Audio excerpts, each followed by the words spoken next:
বাইকনারে দেখে আমি অজ্ঞান হয়ে গেছি। আমাকে সন্তান ফিরে দাও।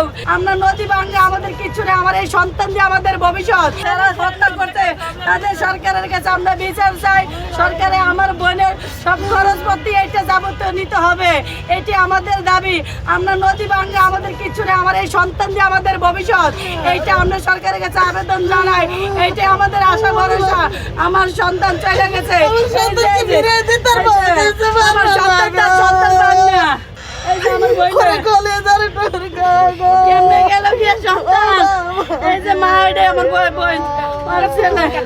আল্লাহ আরে আপু আমি আইছি না মর্গে, আমি অফিসে আইছি।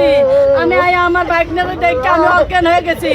আমাকে সন্তান ফিরে দাও, না তাহলে জীবনে আমাদের কিছু করে দিতে হবে। সরকারের এই সরকারের কাছে আমাদের দাবি। আমার এই ছেলে দিয়ে সব সংসারে খরচ হচ্ছে, আমরা কিভাবে থাকুন? দিল কি আমরা সন্তান পাইবো? আমার বাবা কেমনে হইয়া রয়েছে? আমার বাবা ফোন দেয় না কে? বাবা হাসান, হাসান তুমি ফোন দাও কালা বলি রে। কেন নিলা তুমি? আমি কেন নিলা? এই যে আমার মায়া কত ইয়ে করছে বাইর জন্য।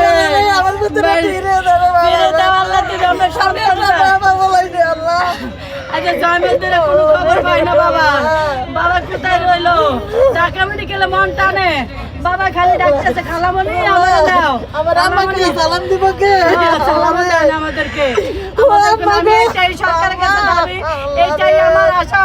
উপযুক্ত বিচার চাই আমি। আমার বোনের সংসার পুরো খরচে সরকার এটা আবেদন করে দেয়। একমাত্র ছেলে দিয়ে আমাদের পুরো সংসার চলছে। আমার বোনের এই সম্বল, আমার বোনে কিভাবে থাকবো? সন্তান চলে গেছে, এই সন্তান আর ফিরে পাইমু আমরা সন্তান কোনে পাইমু? আমাদের সন্তান সারা জীবন আমাদের বাচ্চা থাকলে আমাদের সংসার। আমাদের 5 আগস্টে যাত্রাবাড়ি থেকে আমার বাইকনা নিখোঁজ হয়েছে।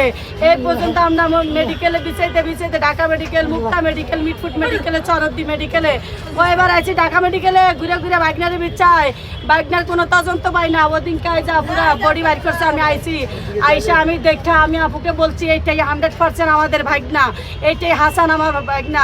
আমার ভাগনা থুতনিতে ঘুরে ঘুরে দাঁড়িয়ে আছে, পরনো জাঙ্গা সাদা পাঞ্জামি পায়জামা।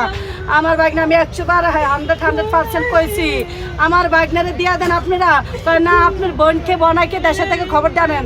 বনার কাছে ফোন দিছি, ফোন দিয়ে বনাইকে আইনা ডিএনএ পরীক্ষা করছে। পরীক্ষার পরে যে আজকে ইয়ে হয়েছে করে আজকে আমাদেরকে লাশ দিছে। ভাগনের জন্য আমরা পাগল হয়ে গেছি। দেশকে দেশ আমরা থুই নাই, তাদাম দেশ আমরা ফকির কনকা সব জায়গায় আমরা বিছাইছি। কোনো মেডিকেল বাদ থুই নাই ভাগনের জন্য।